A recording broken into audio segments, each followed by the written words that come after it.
pedaço de gutapercha aquecido para fazer o teste de calor.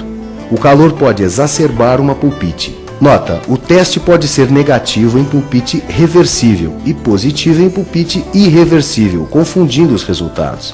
Ele serve apenas como um teste complementar de diagnóstico.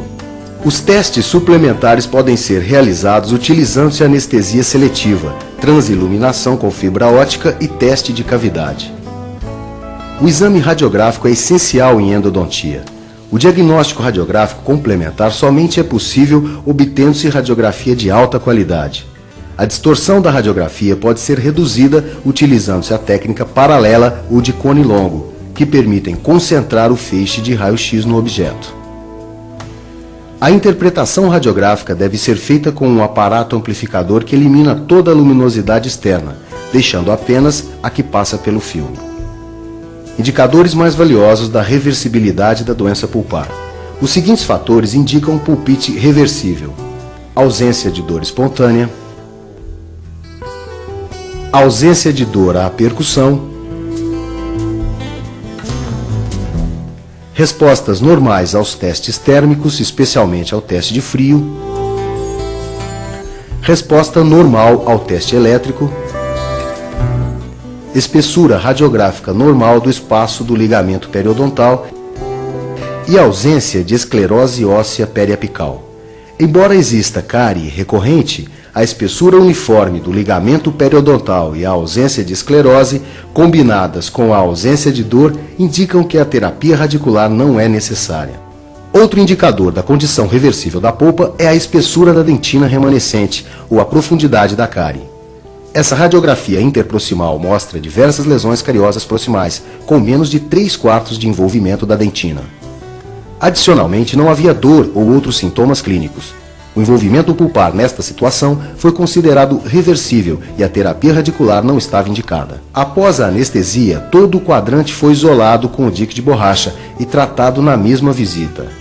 Decidiu-se pela colocação de restaurações de amálgama. Remova todas as restaurações simultaneamente, preparando as caixas interproximais, seguido por remoção meticulosa de todo o tecido cariado. O preparo da cavidade inclui a forma de conveniência, remoção e preparo de todas as margens de esmalte sem suporte dentinário. Uma base de hidróxido de cálcio deve proteger a dentina na parte mais profunda da cavidade.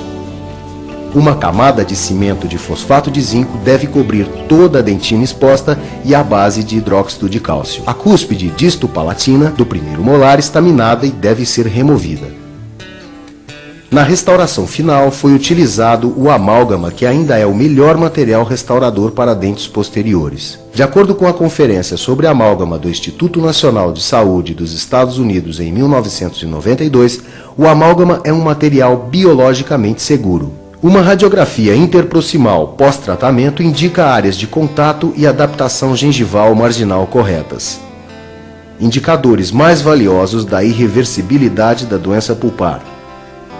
Com o avanço da cárie e a redução da dentina remanescente, a patologia pulpar irreversível finalmente ocorre. Neste caso, a cárie parece ter avançado cerca de 3/4 da dentina e se aproxima do corno pulpar mesial. A lesão cariosa está perto da câmara pulpar e o diagnóstico de pulpite irreversível pode ser feito, ainda que não exista evidência radiográfica de patologia periapical. Outro indicador valioso da patologia pulpar é o aumento do espaço do ligamento periodontal. A presença de esclerose óssea adjacente ao ápice da raiz distal é melhor indicador da condição irreversível pulpar do que o aumento da espessura do espaço periodontal. Neste caso, envolve também a raiz mesial. Além disso, existem calcificações pulpares na câmara coronária. A patologia pulpar é absolutamente irreversível quando existe evidência clínica de fratura. Os sinais e sintomas clínicos consistem de dor provocada e espontânea e uma linha de fratura visível estendendo até a câmara coronária. Dependendo da extensão da linha de fratura, o tratamento de escolha é a extração. Antes de utilizar meios invasivos para estabelecer o diagnóstico final, o clínico pode ter muitas dúvidas quanto à terapia a ser indicada. Por exemplo, a radiografia deste molar mostra a presença de cárie profunda e calcificação difusa no tecido pulpar, indicando patologia irreversível. Embora não exista dor presente, provocada ou espontânea, as respostas à percussão e palpação sejam negativas e os testes de sensibilidade estejam dentro dos limites normais, nossas pesquisas demonstram que necrose parcial e inflamação severa já podem ter ocorrido. Após a escavação de todo o tecido cariado, foram encontradas exposições no lado mesial. A indicação foi o tratamento endodôntico. Quando o capeamento pulpar direto for considerado, será sempre um tratamento temporário. O hidróxido de cálcio quimicamente puro foi o agente capeador e foi aplicado com um porta-amálgama esterilizado, sendo cuidadosamente adaptado com uma bolinha de algodão. O pó absorve exudato do tecido pulpar. A dentina em torno da exposição deve estar livre de pó antes da colocação de um cimento de presa rápida à base de hidróxido de cálcio, o qual manterá o pó em posição.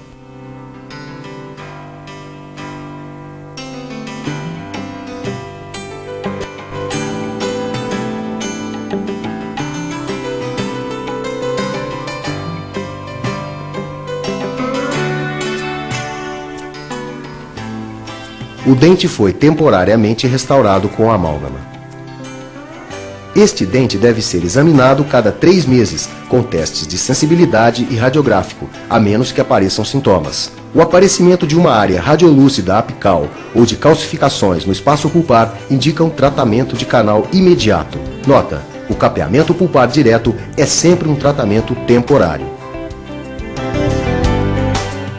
Caros colegas, o propósito deste vídeo, como bem disse o professor Langela na sua introdução, é o de mostrar a vocês todos os fatos necessários para diagnosticar e tratar todos os problemas endodônticos encontrados na clínica diária. Ele afirmou também que, embora este não seja um curso em histologia, nossa metodologia se baseia em modernas observações, tanto histológicas como histopatológicas e histobacteriológicas. Ao final desse capítulo, nós acreditamos ter demonstrado, com base nessa metodologia científica, que o estabelecimento de um diagnóstico histológico clínico preciso da inflamação pulpar não serve a propósito algum. As reações que ocorrem no tecido pulpar, especialmente quando do desenvolvimento da cárie, podem apresentar padrões diversos, quase impossíveis de serem clinicamente identificados. Entretanto, nós temos a possibilidade de, através de testes, estabelecer se o tecido pulpar está vivo e apresenta uma condição reversível que permita promover uma terapia conservadora, ou se ele está irreversivelmente danificado e o tratamento endodôntico está indicado. Reconheçamos, no entanto, que existe uma fase intermediária, onde esses sinais e sintomas não são suficientemente claros que possam permitir ao profissional um diagnóstico clínico. Essa situação ocorre frequentemente durante o tratamento da cárie profunda, quando a completa remoção do tecido cariado poderá expor a polpa.